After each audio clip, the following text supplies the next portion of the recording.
boa noite. Hoje é quarta-feira, 19 de março. TH Mais Notícias está no ar.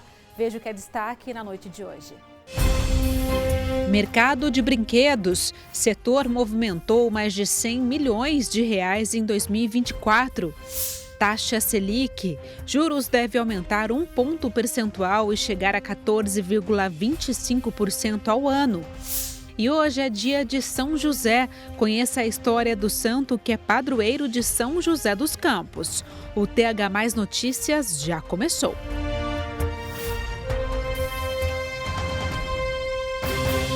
O mercado de brinquedos está aquecido em todo o país. Nos últimos anos, as vendas aumentaram mais de 35%. Só em 2024, o lucro passou dos 10 milhões de reais.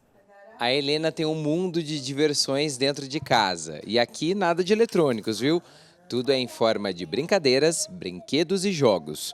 Um jeito que a mãe encontrou de desenvolver o processo de aprendizagem social e cognitivo da filha. A gente começou com ela muito pequenininha, ela não tinha 1 ano ainda, ela já ganhava brinquedos sensoriais para tato, coordenação motora.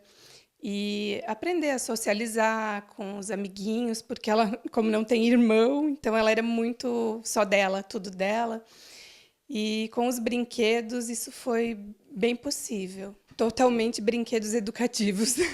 Totalmente. Brinquedos com sons de chuva, quebra-cabeça, pescaria. Ela ganhou mais habilidade, criatividade, o desenvolvimento dela cognitivo. Ela tem muita habilidade em criação, roteiros, assim, na cabeça dela, ela vai criando roteiros, monta os cenários, ela monta a cidade, monta a fazenda, e isso foi devido aos brinquedos, à introdução dos brinquedos. Sempre priorizando os educativos, os convencionais foi depois, com o gosto dela, foi crescendo, Barbie, Polly, esses brinquedos. Mas até hoje, sim, a gente ainda compra muito brinquedo educativo para ela. E crescendo imersa nesse mundo, a pequena Helena tem suas brincadeiras favoritas. Minha brincadeira favorita é pega-pega e esconde-esconde. Escolinha com as minhas bonecas e Barbie. Eu gosto de inventar cidades, de aniversário, que elas vão viajar. Você tem muitas amigas? Sim. Vocês se divertem? Sim, bastante. Nos últimos 5 anos, o mercado de brinquedos no Brasil cresceu 36%. Foram mais de 10 milhões de reais só em 2024.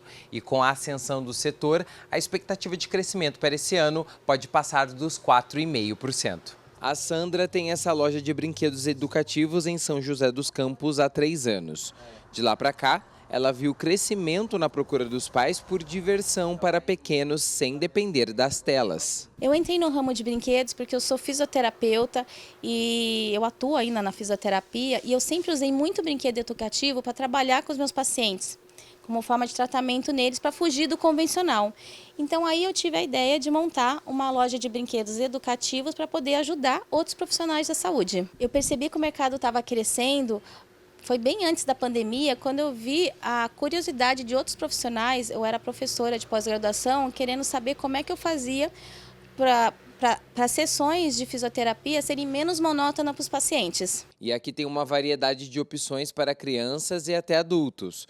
Tudo pensado na melhora do desempenho educacional e cognitivo. Eu sempre pergunto, né, se é um presente de aniversário, qual que é a idade da criança, uma criança mais ativa, mais quietinha, aí a gente indica o brinquedo. Ou se vier um profissional da saúde, a gente pergunta qual que é o ramo, se é fono, se é físio, se é médico, se é para um consultório e que tipo de pacientes que a pessoa atende para a gente indicar o melhor brinquedo. A nossa escolha é sempre por brinquedos que ajudem a criança de alguma maneira, a criança ou a terceira idade, já que a terceira idade também usa brinquedos hoje em dia, né?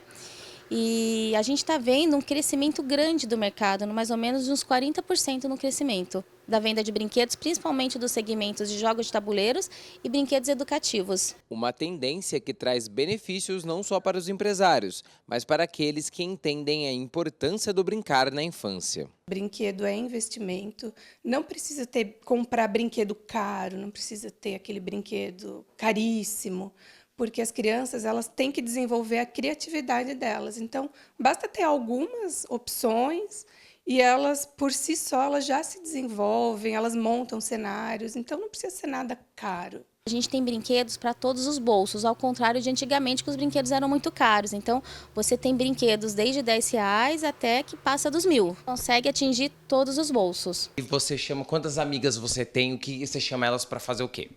Pra brincar de aniversário de vez em quando, pra brincar de médico, pra brincar de salão de beleza. Fofinha, né, gente? Brincar é tudo de bom.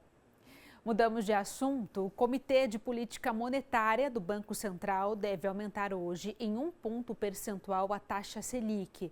Essa poderá ser a 5ª elevação consecutiva dos juros, passando a 14,25% ao ano.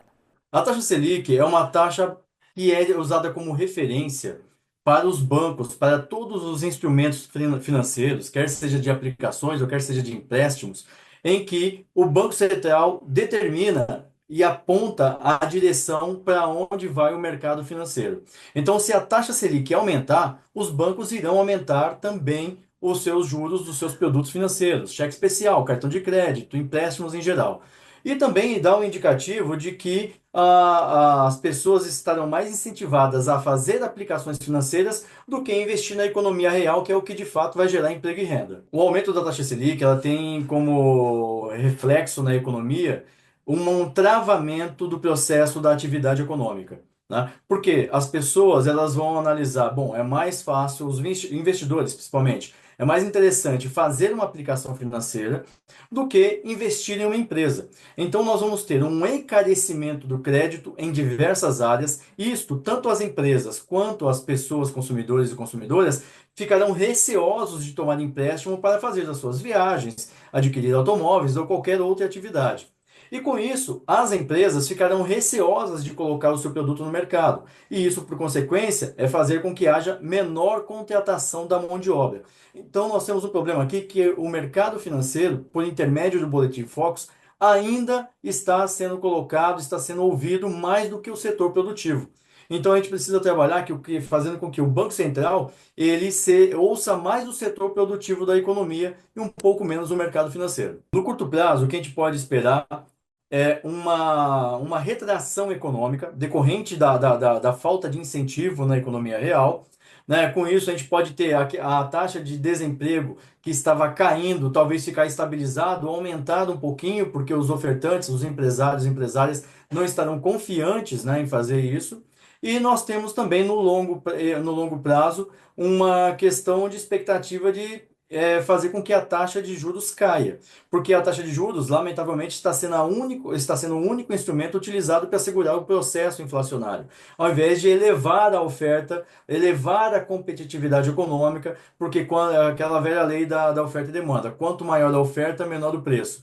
Mas estão utilizando, lamentavelmente, isso e que vai ter problemas de ordem fiscal também. Porque à medida em que se aumenta a taxa de juros, aumenta o pagamento da dívida, porque está lastreada no câmbio. Então a gente tem um problema com ele está lastreado no câmbio e também tem a questão dos juros a ser pago, que está comprometido. Então nós temos um problema no qual o setor financeiro ele vai ter um maior rendimento, que já tem 47% do orçamento destinado para eles, e menos para a economia real. Vamos para o nosso primeiro intervalo e daqui a pouco nós vamos falar das notícias políticas e ainda sobre o projeto de lei que prevê a isenção do imposto de renda para quem ganha até R$5.000 por mês. Nós já voltamos.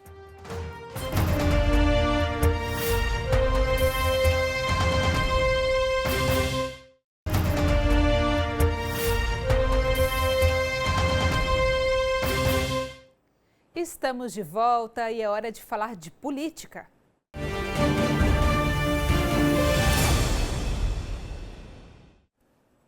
Hoje o assunto é o uso das redes sociais pelos políticos. Vamos ver. Olá! É claro que as redes sociais mudaram a forma de fazer política. As campanhas estão mais virtuais do que nunca. E para conquistar eleitores é preciso agora também conquistar likes e comentários. É o tal engajamento. Tudo certo. O problema é quando as redes sociais deixam de ser uma espécie de vitrine para o trabalho desenvolvido fora da internet e passam a ter um fim em si mesmas. Virou moda, vocês estão vendo, político agora contratar equipe para tentar aprender a fazer gracinha na internet, na intenção de criar uma maior conexão com o seu público. Vai dar certo? Eu não sei. Eu tenho visto muita coisa forçada, muita coisa artificial e superficial. É a política do TikTok. Meu voto não tem. E o seu voto vale uma dancinha?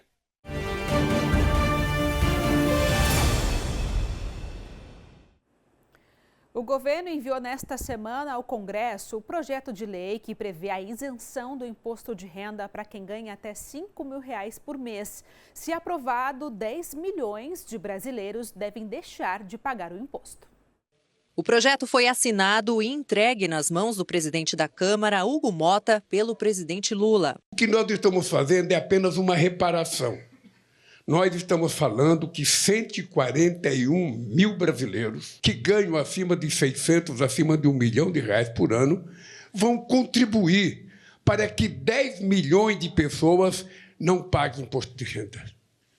É simples assim.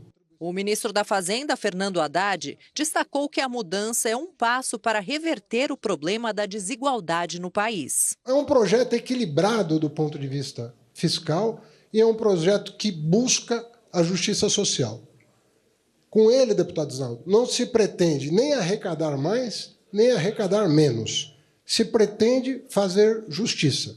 Se pretende garantir que as famílias, até essa faixa de renda, possam ter, ao final do mês, um alento. Pelas contas do governo, a medida deve custar quase 26 bilhões de reais por ano aos cofres públicos, que serão compensados pela taxação de pessoas que ganham mais de 50 mil reais por mês. O Palácio do Planalto espera que o projeto de lei alavanque a popularidade do governo. O aumento da faixa de isenção é uma promessa de campanha do presidente Lula. Mas, para entrar em vigor a partir do ano que vem, o texto ainda precisa ser aprovado por deputados e senadores, que devem fazer modificações. Quando a gente manda um processo para o Congresso Nacional, um projeto de lei, uma medida provisória, eu sempre digo que o Congresso passa a ser dono do projeto.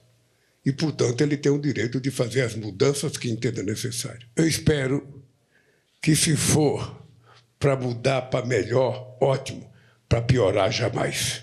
A iniciativa foi elogiada pelo presidente da Câmara, que não deixou de defender o equilíbrio das contas do governo durante o discurso. O Congresso, com certeza, na sua diversidade, ministro Haddad, fará alterações nessa matéria. Não haverá justiça social no país se não tivermos a responsabilidade fiscal.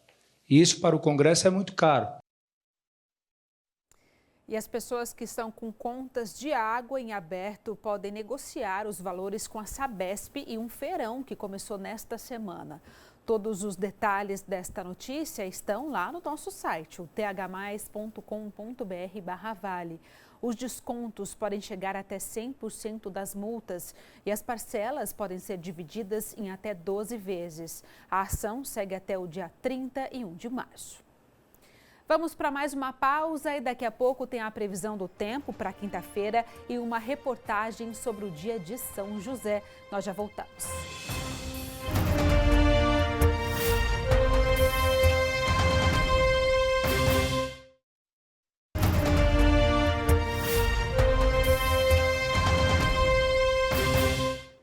Estamos de volta para falar de tempo. Tem chovido bastante nesta semana, né? A Defesa Civil do Estado alerta para mais tempestade vindo aí, viu? Atenção, porque os ventos podem chegar a 100 km por hora no Vale do Paraíba-Banhá. Vamos para as temperaturas? A gente começa aqui falando da cidade de Taubaté, que amanhã tem tempo nublado, com essa chuvona vindo aí, tá? Máxima de 27 graus, mínima de 15. Em Jacareí, a máxima deve ficar em 29 graus, mínima de 16. Ubatuba, máxima de 28, mínima de 16 graus. Campos do Jordão, o sol até dá as caras, mas a previsão também é de chuva, máxima de 20, mínima de 12 graus. E hoje é dia do padroeiro da cidade de São José dos Campos, é dia de São José. Muitos devotos fizeram orações e pedidos de proteção ao santo. Muita gente acompanhou logo cedo essa missa em homenagem a São José na Igreja Sagrada Família.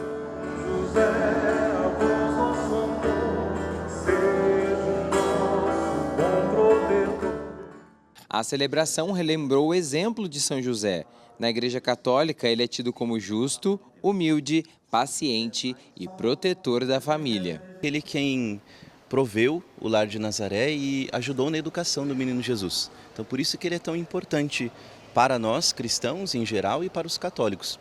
Pois ele é um grande exemplo de pai virtuoso, que soube viver a fé, a esperança, a caridade e praticá-las no seu dia a dia. Para aqueles que levam o santo como exemplo de fé e inspiração de vida, o dia serve para renovar o compromisso com as boas práticas cristãs. Eu vim até a missa para agradecer e entregar os pedidos, né, que a gente sempre faz. Ele é o pai que foi escolhido, né, para estar junto com Maria, então ele está sempre presente na nossa vida e ele auxilia intercedendo junto a Maria com Jesus Cristo. Eu estou em busca de trabalho, então a minha fé aí é de que São José esteja comigo nesse momento. Para mim, São José é uma bênção, né? Ela é uma bênção porque a gente foi acolhido por ele nessa cidade, por fato de ser São José, o padroeiro da cidade, onde aqui eu conquistei meu espaço, minha vida, minha família, né? Então, para mim, São José foi sempre carregado com virtudes. Meu pai espiritual, né? São José é um poço de virtudes, vamos dizer, obedientíssimo, castíssimo, fortíssimo, terror dos demônios. A gente ora esses 33 dias na ladainha de São José, então a gente vê todas as virtudes de São José, né? Ele é um protetor da família, é o provedor, foi provedor da família de Nazaré e abençoa os pais de família também para que sejam provedores das suas casas, né? Além das celebrações religiosas, o dia também é uma oportunidade de conhecer um pouco mais sobre a história de São José e a sua relação com a maior cidade do Vale do Paraíba.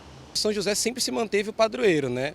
Mesmo quando construíram a matriz aqui, depois que os jesuítas saem do bairro do Rio Comprido, eles têm que vir até para cá por causa da planície, o terreno era melhor, ele tinha uma visibilidade melhor, as pessoas conseguiam ver invasão de qualquer um dos lados.